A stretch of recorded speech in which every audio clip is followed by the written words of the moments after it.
continue on now working our back control. Remember, when we say that term back control, we're referring to three different parts. Taking the back, following or holding the back, and then of course finishing from the back. So now that we've successfully gotten to our opponent's back utilizing that chair sit, let's start to attack. We're going to be attacking from the underhook side. I'll explain what that means in a moment. And we're going to be using our cross collar choke. So first I'd like to demonstrate this submission and then we'll get right to it. Okay, here we go.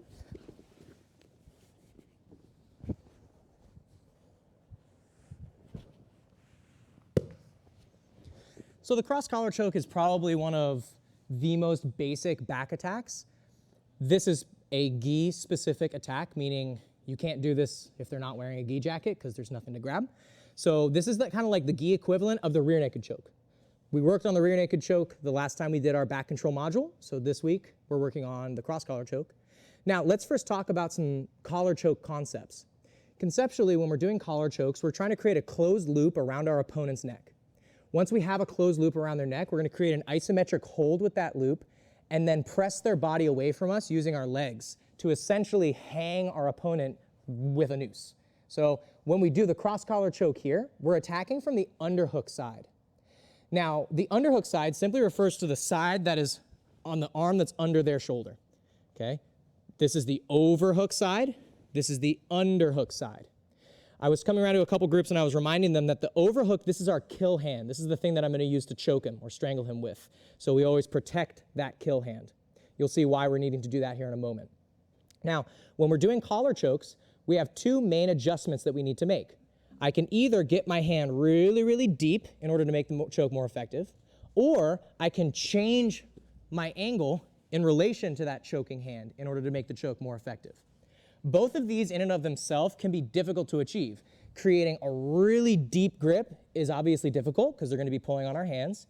And creating a really tight angle is also difficult because we're tasked with controlling them. And when we create that angle, we start to break that chest to spine connection. So we're going to create a nice happy medium between those two adjustments, the hand height and then our angle. So I'm going to start sitting up like this just so it's easier to show the details. But when you do this choke, you're going to be laying on your side, and I'll show that in a second. So the first thing that I need to do is I'm going to use my underhook hand to open up his collar. I'm folding his collar out so like he has something on the inside of his gi that I want to show everybody. So look, my bottom hand, I'm going to hook with my forefingers inside and I'm going to peel his collar open. Now my top hand, the kill hand, is going to slide up his collar like I'm zipping a jacket for him. My thumb stays on the inside as my forefingers stay on the outside. I want to get a strong grip with my forefingers. I'm not just doing like 2 or 3. I want to wrap all 4 of my fingers in there. My back of my hand should be touching his neck. When I feel that connection, I know I have a good grip. Now, my right hand is going to jump over to the other side of his collar. What we're doing here is we're creating a backstop. A backstop is something that prevents our opponent from pulling their head out of a strangle. If we think about strangles in Jiu Jitsu, they're always making the shape of a triangle.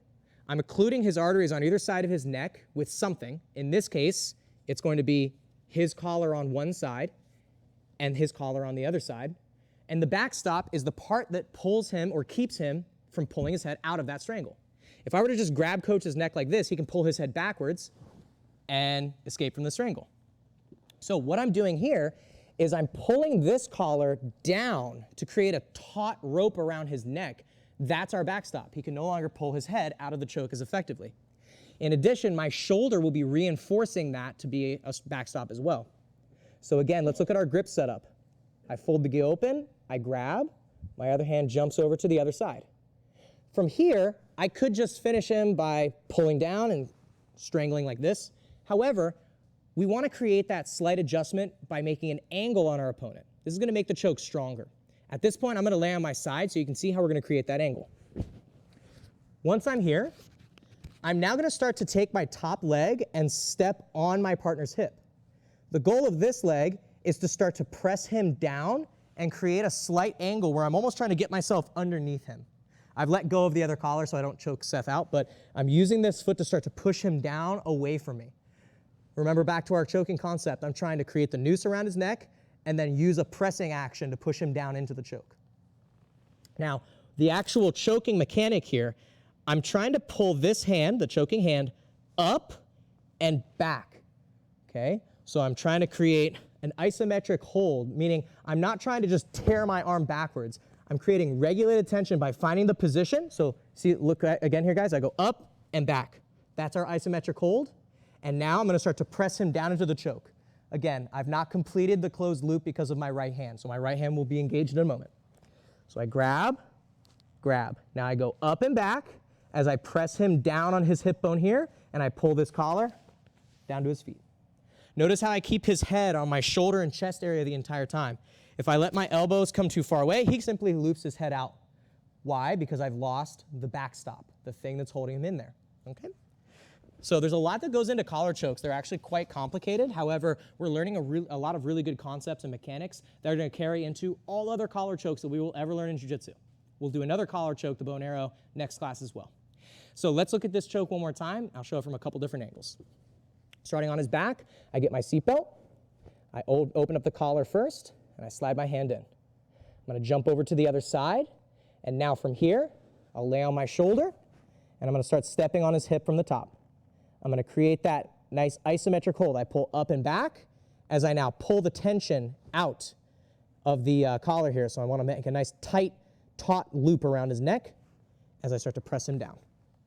This will be a very quick one, so person in front, be ready to tap, okay? Let me show it from another side. There's not really any other side that would like show you more details than what we're seeing here, but we'll do it from this angle too. Slow motion. Okay, and then we'll do one more time. I just want to demonstrate one quick thing here, guys. I want to show the entire thing from my side, because that's how you guys are going to practice. I'm going to have you start with the chair sit, and you're going to go all the way up to the choke, okay? So we're going to finish here, right? You just did your chair sit. Now from here, I'm going to perform the choke. I'll go slow. Here we go. And this is our cross-collar choke from the back mount, okay? Does anybody have any questions on this one? Next, we're going to talk about hand fighting. Hand fighting is an absolute crucial part of any strangle that you're learning in Jiu Jitsu. So we're going to talk about specific hand fighting details from the cross-collar choke here. All right, guys? Let's try it out. Take your time. Go slow. Give your opponent time to tap. And the person in front, please tap. Let's go. 1, 2. Does anybody have any questions on this cross-collar choke? Let's now move into hand fighting details. From here on out, I just want you guys, you can just go ahead and start from the back mount. You don't have to worry about the chair sit. If you want a chair sit, though, be my guest. But you know, if you're still kind of like chugging through the chair sit a little bit, just focus on these details that we're working on now. Okay, so I'm on my opponent's back. Now, first things first, when we talk about hand fighting, we're just referring to his hands trying to stop my hands from strangling him. That's hand fighting. I'm going to try to use my hands and my limbs to stop him from defending his neck. One way that we can start to initiate a good opening for chokes is by threatening and getting our hooks in, right? A lot of times, especially newer students, they're going to be so focused on taking those hooks out that, look, he's opened up his neck. It's going to be really easy to start to attack. So I want to create a bit of a dilemma for my opponent. He either has to choose, should I protect my neck or should I defend the hooks? In a competitive setting, a back mount is worth 4 points, but it has to have hooks in to be counted. So this is a very important strategy. I can either get my hooks in and get my 4 points, meaning this person might try to deny me the points, but by denying me the points, they're also opening up me choking their neck. So we're creating a bit of a counterplay there between scoring points and attacking the neck. But let's say now that I'm on his back, I have the hooks in. Now he's going to be trying to hold my hands to try to defend his neck here. So what we're going to do is we're going to do a little hand fight to help us get our hands closer to their neck. I'm going to demonstrate it slowly, and then we'll break it down. So now if Coach Seth moves his hands away, look, I got my hand right by his neck. Remember, this is where our hand needs to be in order to choke them. So how did I do that when he was holding my hands? Look, he's going to hold my hands. I can't just reach my hand up and grab his neck. So how are we doing this? Well, I'm using his collar to help me get my hands there. I'm going to open his collar just like he did, but now I'm going to hold both of my hands, one on top of the other. Okay, so go ahead and move your hands there, Coach. So look, guys, I'm just going to hold my hands one over top of the other, just like this. So now, once I have this position, he can hold my hands again. All I'm going to do is I'm going to push both of my hands right up against his neck. Okay, go ahead and move your hands again, Coach. Okay, see how both my hands I pushed right up against his neck. Now, I'm going to pull my bottom hand down to pull the slack out of this collar as I just slightly open my top hand.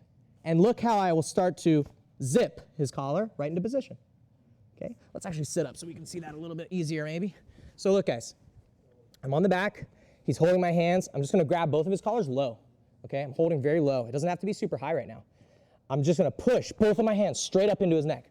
So like I'm pulling, right? I'm doing like what's that exercise you might do where like you do this with, what is it?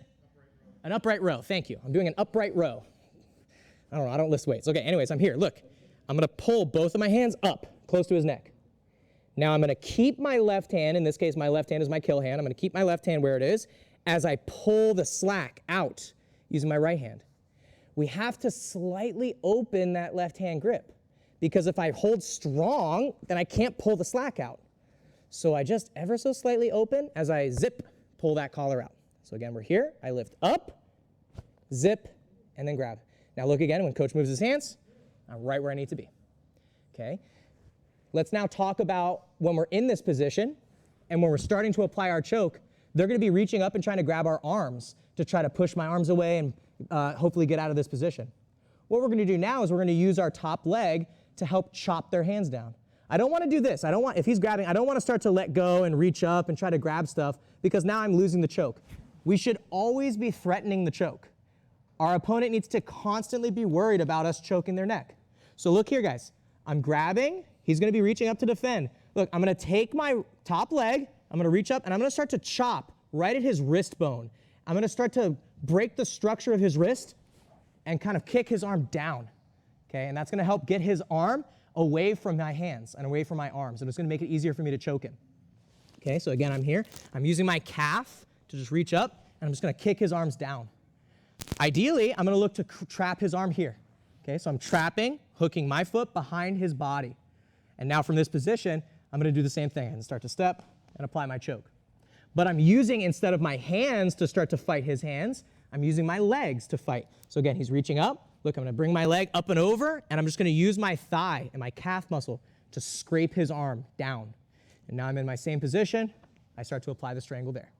So 2 easy hand fighting options.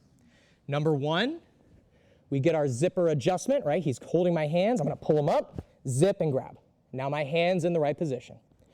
Adjustment number 2, or hand fighting option number 2, he's grabbing. I throw my leg and just start to strip his hands away. Okay? You don't have to make it perfect, right? I don't have to perfectly arm trap like this every single time, right? This is if I can arm trap here, best case scenario. Might not happen. That's okay, right? Just get his hands off your neck. Meanwhile, you're finishing the choke. Okay, guys, so I want you to play with these 2 hand fighting sort of techniques. All right, what's that? Your neck. My neck? Yeah, you said your. It's funny because you've taken the neck. I've taken the neck? Never mind. You said get his hands off your neck. Oh, I see. It's like you possess my. Oh, okay, yeah. Well, we're focused on choking their neck, not ours. Yeah. Okay? So, does anyone have any questions on these little hand fighting techniques? All right. Oh, sorry, Gabe.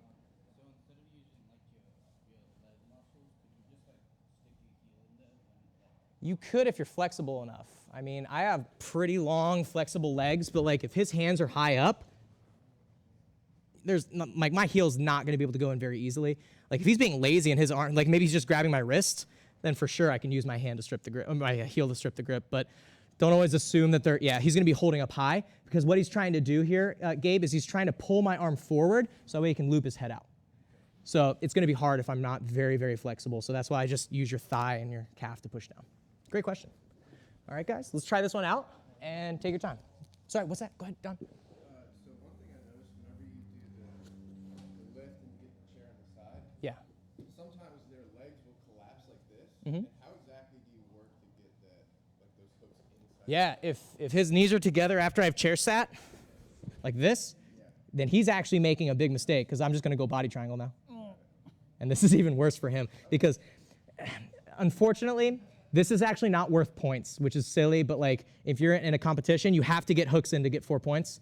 This is much stronger though, but for whatever reason, they don't like to give you points for this, okay? So find your opportunity. Maybe go here, get your get your hooks in, get your points, and then you can go back to your body triangle, okay? Those little competitive details, guys. All right, let's try this out, and then we'll move into live training. 1, 2.